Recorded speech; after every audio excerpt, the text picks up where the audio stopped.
Hey guys, welcome back to the podcast. I am Amanda. I'm Laura. And I'm Kendra. And today we have already talked about losing strategies in relationships, and Laura is going to introduce us to winning strategies in relationships. Yes. So we've done 2 podcasts now on losing strategies that sadly we all do in our relationships and hopefully do less over time as we learn to recognize and avoid them. And this particular podcast on winning strategies is coming from the work of Terry Real. And as a reminder, Terry Real is a marriage and family therapist who has been in practice for over 40 years. He lives in Boston. He's really brilliant. And if you're ready to leave, but you want to give it one last shot, he's the guy you go to. And he does really great work helping get couples back on track. And so we're just huge fans of his work. His most recent book is called Us, and we want everyone to read it. So please check it out. But until then, we're going to just talk to you about some winning strategies. And just as a reminder, the losing strategies, they are instinctual. They are often very self-protective. They're the natural things that we do, and they aren't great for building loving and truly intimate relationships. And we've talked about this before when we've talked about who you show up in relationships, your adoptive child versus your wise adult. And we talk about those two different parts of you that show up. And typically, the losing strategies is your reactionary adoptive child. It's strategies you learned how to cope when you were in your childhood with situations that weren't always the most adaptive, or maybe you adapted the best way you knew how with the tools that you had at the time. So when we talk about these, remember, we're coming from a very loving place. There's no judgment here. We're here to help. We are talking today these winning strategies on intimate relationships, so significant others, but you can take something from all of these in order to improve your interpersonal skills. All right, so let's get going. So one of the losing strategies was complaining, right? So we're shifting from complaining to request. And so this is a nice, gentle landing place. We can make requests.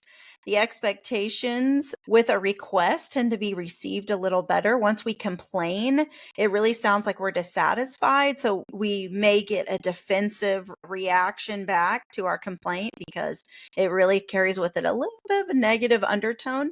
It focuses on what's wrong or what you don't have rather than what you need. So a request is really saying like, hey, I need this. So it's really focusing back on you and just saying what you need.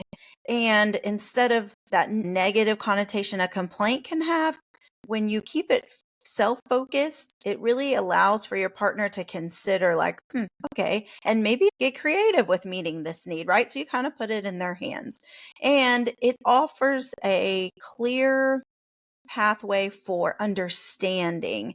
So when you're trying to ask your partner for something, instead of complaining about what you don't have, you make a request of what you need. And we talked about this before in therapy. It's a little gentler and it's really asking for what you want. And when you start doing this work, just so you know, this does not come naturally. It comes a lot more naturally just to complain all the time, right? So it's going to take practice. You may have to be intentional. And I am speaking from the pulpit here of the work I am doing. Like, I didn't know how to reframe it into a need. It was a lot easier to say, like, I'm not getting this or complain about what I didn't have. It took some work to reframe that into a request of something I needed. I had to go back to the place of like, okay, what am I not getting here? Like, am I really mad about this? Am I really just want to point a finger? Do I want to blame? Like, what am I doing here? So there is some pre-work to be done. We will go through a few examples in each of these winning strategies, but before you can even go to your partner, you may have to do a little self-work. Okay. So here's the example. So, learning how to speak and ask for what you want. Jess complains that Sam never helps with the housework, saying, "You just leave me to do everything around here." Preach, sister, right? Okay. After Jess shifts from a complaint to the request, this is what it looks like. So, instead of "you leave me to do everything," I always do everything around. I always do the laundry, those words, always, never. She says, which is a request, "Would you be willing to handle the dishes on weekdays so I can focus on other chores?" Okay, boom. I love this because what's at the heart of this is honoring the other person's ability to choose. Like when we make demands and complaining, it's kind of boundaryless. Like we expect people to be a certain way so we can feel better. But when we're making a request, we're honoring that they can choose. Terry says, if somebody makes a request, make sure you have a good reason if you're not going to accommodate it in your intimate relationship. But it is so important to acknowledge that we each get to choose every moment of every day. We get to choose who we want to be and what we want to do. So Basically, it's also like you put a request out there. Would you be willing to do the dishes on weekdays? So your partner's able to hear weekdays seem like that could be semi hectic. And it sounds like we need a little more help on the weekdays and the weekends. I don't know. But at least they're giving an option. So then maybe the partner could come back and be like, okay, maybe not every weekday, but could I do the nights you work? So like Monday, Tuesday, Friday. I don't know. But it gives your partner a little better understanding. And so the result is Sam understands exactly what Jess wants and agrees, which prevents an argument. And now we're cooperating. We're cohabitating. We're in a give and take here, right? So you made a request of a need that you wanted, and it came from a position or a stance of cooperation, really. It's like, "Hey, can you just help me out here?" And it was pretty specific. So it wasn't just like, "Can you help me with the dishes?" Like, figure out what days you need the most help, right? The days you work late or overnights or whatever. I don't know. But it's pretty specific, but then it also is reasonable. I also like that it says, "Would you be willing?" Because this is how I know I'm a little bit special and quirky, is because But you, my husband, he, like, their family operates in a lot of subtlety. And it's like, do you want to, would oh you, yeah, like, do you want to make the no, salad? And I'm like, do I want to? No. I am willing, no. though. I'm watching myself say it back like, you're not normal, but okay. Well, I'm It's, not I love normal. that about me. Right there with you.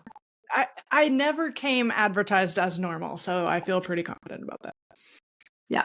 Yeah. So yes, we make the request and it's specific and it's reasonable. Or if it does seem unreasonable, the partner can always choose to come back with something else. So we're working towards understanding and cooperation.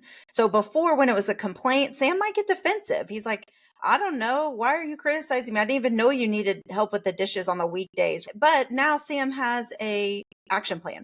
Like he understands what the need is and where Jess needs help, right? And so now there's an action plan, and he's like fully embracing the action step. Of course, I got this. It's clear, it's reasonable, and now, you know, the need gets met. You got help. Everyone understands moving forward.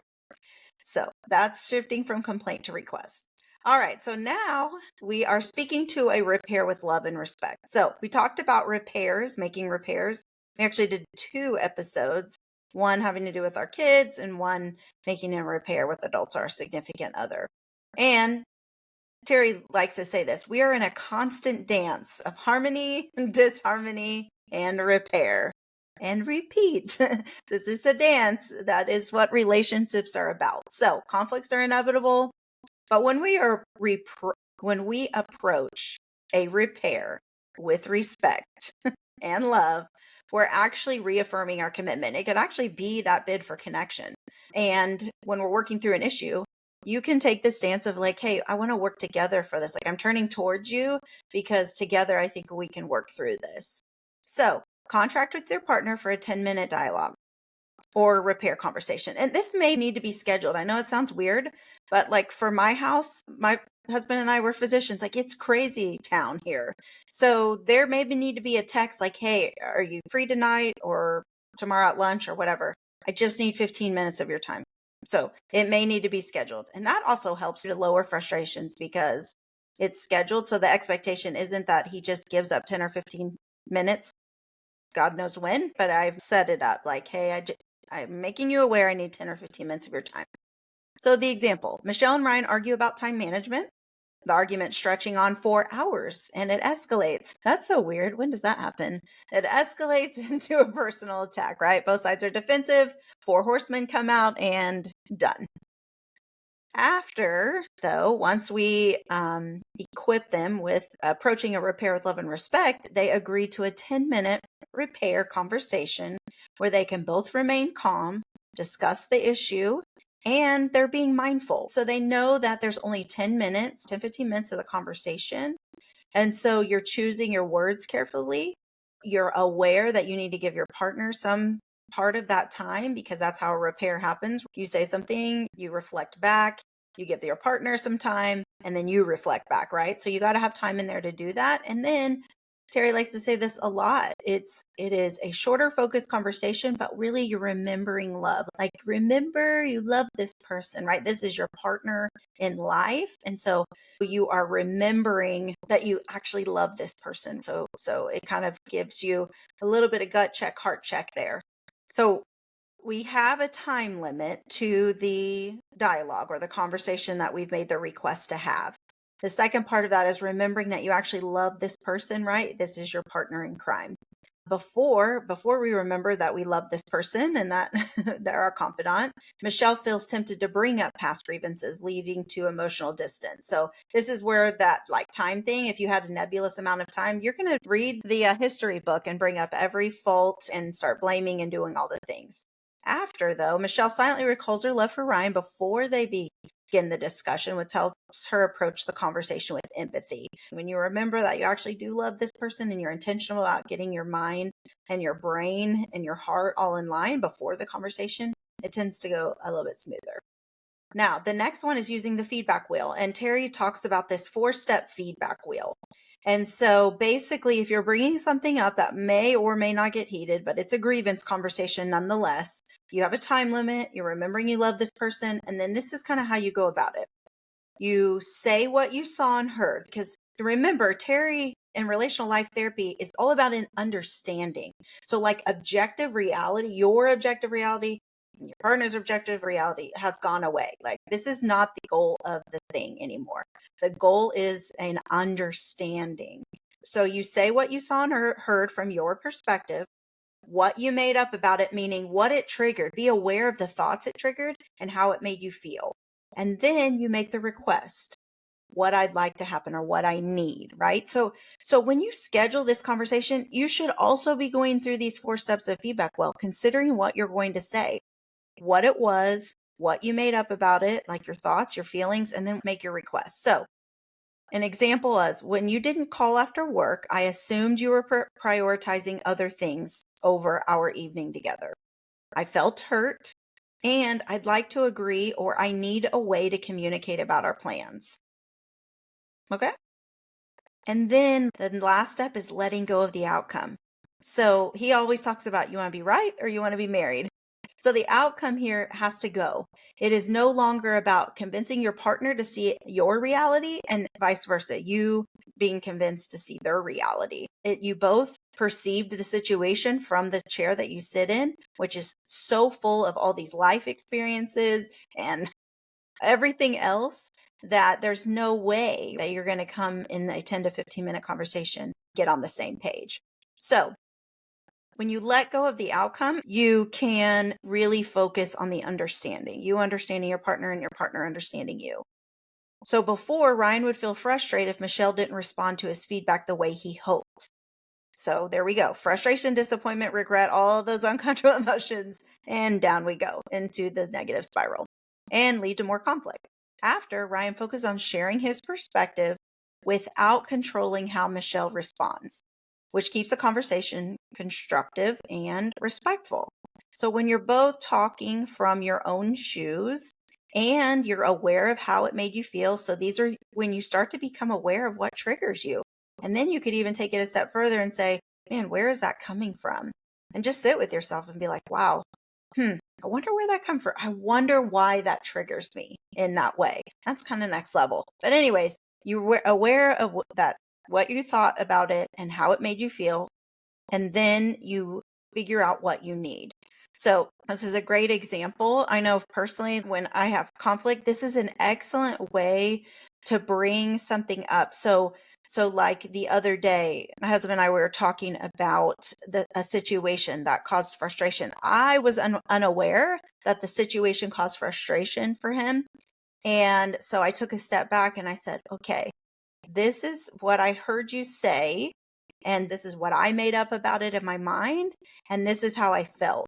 So what I need is for you to tell me what you need in this situation. I can't read your mind. Like, I didn't realize you were frustrated.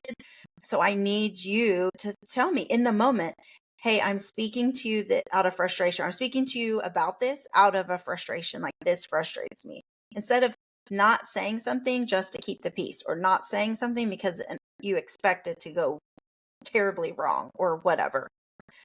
Yeah. Yeah. That last one, like letting go of the outcome, I don't know. For people who have control issues, like many doctors do, we just really don't want to let go of the outcome. But we have to remember that we're responsible for ourselves. We're responsible for how we behave and how we show up and how kind or not kind we are and how honest or not honest we are. We are responsible for that, and we can share, and they can choose. They get to choose just like we do, and we can choose in response to their choices. But letting go of that outcome, that feels so uncomfortable sometimes, but On the flip important. side, it could be so freeing when you're not focused on an outcome. I find that it almost lifts a little bit of the heaviness, because Oh, when you already definitely. tell your brain that you're like, okay, the outcome is not what's important. I need to really understand where he's coming from this, where this is coming from, where I'm triggered, right? So you're either understanding your partner or you're trying to get an understanding of the trigger.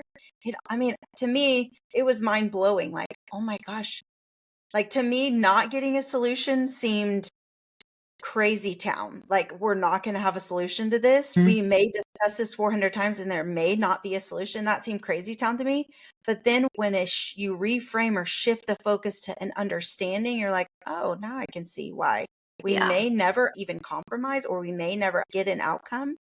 But gaining understanding, now I have insight into how to maybe navigate situations like this one too in the future.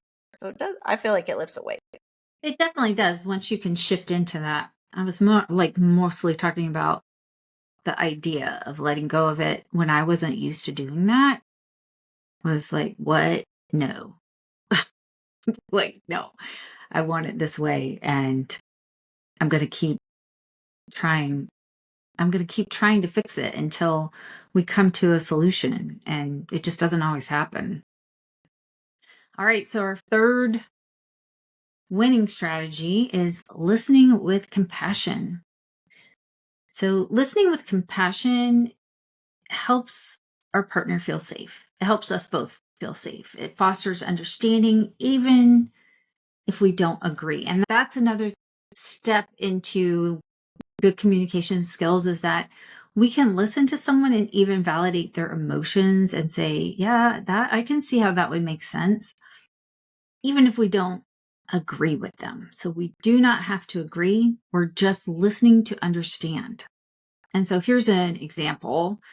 Alex and Taylor argue frequently because each jumps in with counterpoints without fully understanding each other's view. That's Doesn't never, sound like that happens often. yes, that is, that's the natural way we do things generally. Here is a more intentional way, a compassionate way. Taylor listens to Alex's side, and just acknowledging here, it's not easy, especially at first. And we have to really learn how to calm ourselves down sometimes when they are saying things that are so stupid. Just kidding. But like that's what our brain is doing. Like, what? How can you even think like that? we have to learn how to calm ourselves down, because if we're freaked out and activated, we're never going to be able to show up as our best selves out of the higher brain, out of the prefrontal cortex. We can't do it. So we've got to learn how to control, like how to calm ourselves down. So afterwards, Taylor listens to Alex's side about their family issues, repeating back what Alex shared to show understanding. And the result there is that Alex feels heard. And there's a great saying that is, to be heard is to be healed. And there's a lot of truth to that. So when Alex feels heard, tension gets diffused. Even though Taylor doesn't completely agree with Alex's view, they probably feel more connected. All right. The next way to listen with compassion is to acknowledge whatever you can. We're not asking you to accept anything that you don't think is true. However, what is the 1% truth that they do say? Like, is there anything in what they're saying that could be true? So, example before, Taylor dismisses Alex's concerns about their hectic schedule, leading to frustration. After, Taylor acknowledges Alex's concern, saying, I understand why this feels overwhelming to you. Or, I hear you. I can see why you would think that. And the result is Alex feels respected. And Taylor's acknowledgement fosters a more compassionate atmosphere. Notice there, Taylor is not committing to a schedule change, not committing to anything, just acknowledging their partner's concerns. All right. And then the next part of listening compassionately is give whatever you can. So before, Alex expects Taylor to completely agree, which leads to further arguments when Taylor has a different viewpoint. This is not realistic, really, pretty much ever. Bless Among, Alex. Bless it. yeah, bless it. That's sweet that you want Taylor to agree, but Taylor is actually a different person from you, Alex. Okay, so after Alex learns that Taylor can offer small gestures of compromise without full agreement, making it easier to reach a middle ground. So, where can we give on this? Is there anything that we can do to help make the ecosystem, which is our relationship, a healthier place to be? All right. The next winning strategy, I think this is number 4, is to empower each other. So empowering each other, this doesn't mean that we allow someone to have power over us. Terry talks about power with, like you're both equal and you're both self-empowered. So when we empower each other, it builds confidence and partnership, and it reinforces the sense that you're a team working toward shared goals. Okay, so one way to do this would be to acknowledge the gifts the responder has offered. Meaning, here's an example. Before, Jamie and Morgan each feel unappreciated for their efforts, leading to resentment over time. After, Jamie acknowledges Morgan's support in managing finances, which boosts Morgan's sense of contribution. And the result is Morgan feels valued and more motivated to continue supporting their shared goals. So when we can acknowledge or voice appreciation, no matter how much your partner drives you crazy, there's going to be things that you do really like about them and that you do appreciate that they do. And not withholding that can really help make the relationship healthier. So the next way to empower your partner is to ask what you can do to help them deliver. Like if you're making a request, ask them what you can do to help them be successful in meeting that request. So example, before, Jamie feels frustrated when Morgan struggles with meal planning, but doesn't offer any help. And after, Jamie might say, is there anything I can do to make meal planning easier? And the result is Morgan feels supported and they work together to make the task more manageable. I would also say maybe Morgan hates meal planning and Jamie might hate it less. And so maybe Jamie takes that task and then Morgan can take a different task that they find less annoying. I feel like this example came straight from my marriage. I was thrown off by you're supposed to thaw the chicken before and was always really surprised whenever I put it in for 30 minutes. It still wasn't cooked all the way. And finally, David was like, you know what? How about I step in? It's like, great. Yeah, thanks. Thanks for doing that. And I like your cooking. Appreciate you. So lastly, we want to acknowledge whatever we can and give whatever we can. So before, both Jamie and Morgan feel like they're giving without receiving recognition. After, each takes time to acknowledge the other's contributions, building mutual appreciation and teamwork. And I can't remember if it was Terry or Jennifer Finlayson Fife that talks more about role-based marriages versus intimate marriages. And, role-based marriages used to work when we were, living on the farms. And it wasn't really about true connection and partnership. It was about like survival. And now a role-based marriage doesn't really work the way that we want it to work. We want to be best friends and we want to be best friends for our entire lives. And it just doesn't work when people are stuck doing things maybe they don't want to do just because of either their gender or societal expectations.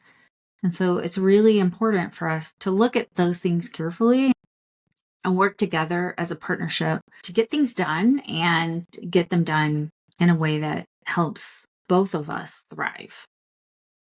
So the fifth winning strategy that we'll talk about today is to cherish each other.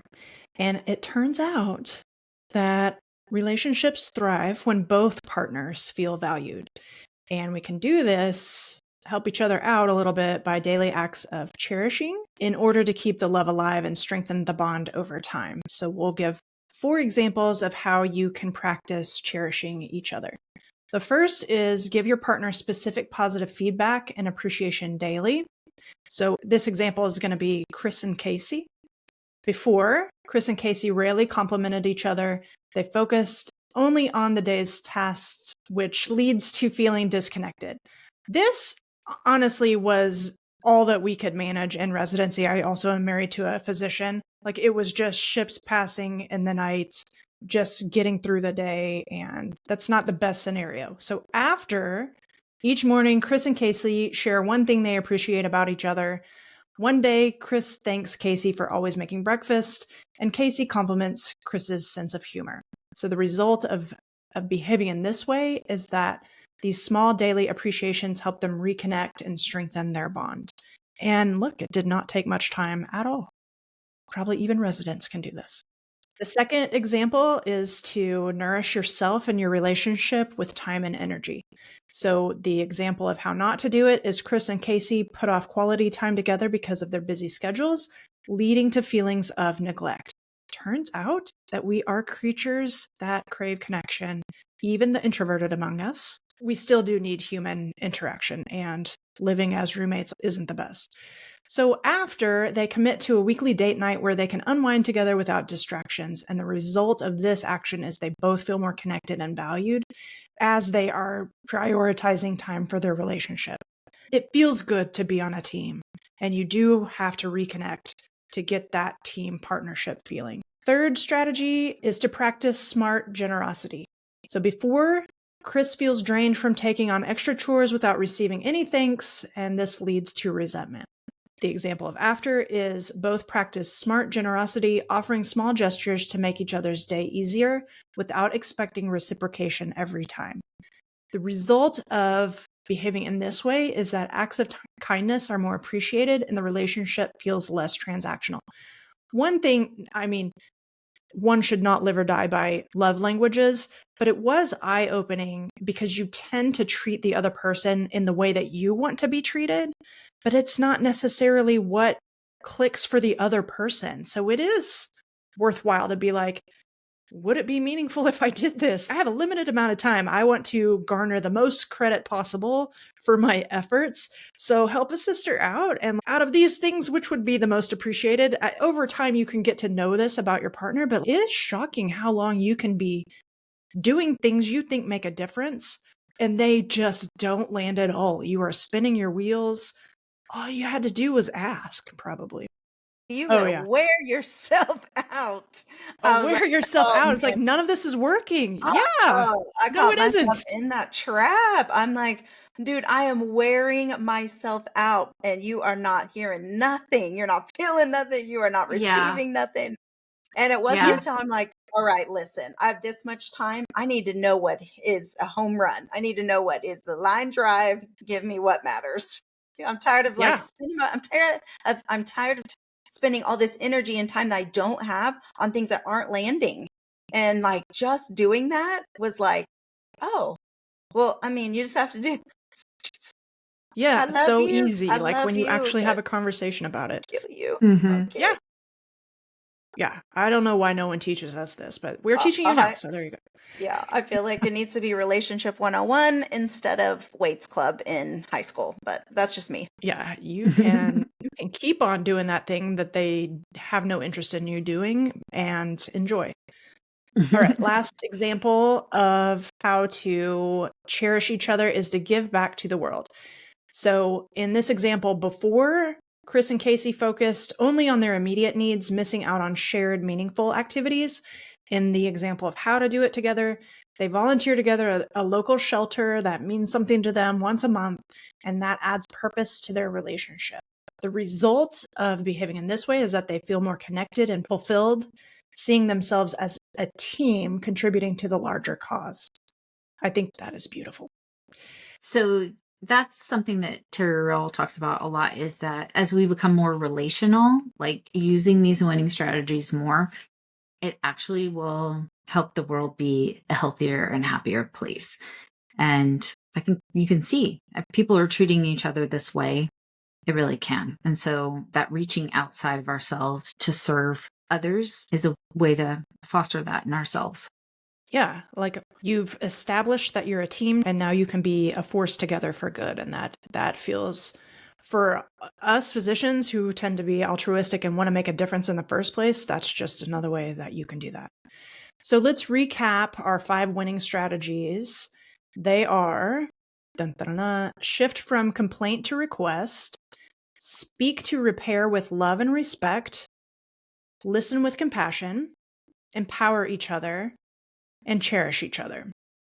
And each of those winning strategies is a path to deeper connection, trust, and resilience in your relationship.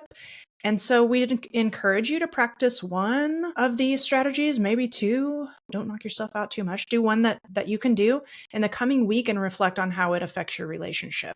It's just a science project. Just see what happens. And so we'd like to just reinforce that while relationships require effort, these intentional actions are meaningful investments in creating a lasting and fulfilling partnership. Yeah, it's Yeah, and uncomfortable. It's going to feel a lot better on the other side though. Yeah, do it yeah, anyway. yeah. And that's what we would say. We love Nike. Just do it because you're going to have to do it because now you have the information, right? Your partner is out there not listening to the podcast. Unless you want to subtly drop this episode in their DMs, go right ahead. But you're the one listening and you're the one getting the information. So you are going to have to do it. Maybe 1 or 2 of these. Text something. Thank you for taking out the trash, or thank you for, grabbing our son from practice so I didn't have to. I mean, it is not anything major. And it's really also that practice of gratitude. We talk about how much gratefulness can shift our perspective. When we're grateful for things, when we are thankful and show appreciation, it really goes a long way. So if there was a nugget in this podcast that really struck today, leave us a review. We're just asking for 5 stars. That's it. And give us a few words so that other doctors can find us and our ripple is that much bigger. We want to tell you about our new free video, How to Crush Physician Burnout for Good Without Cutting Back Hours, Quitting Medicine, or Sucking It Up in Silence. Scroll down in the show notes and click the link and check it out today. So until next time, you are whole, you are a gift to medicine, and the work you do matters.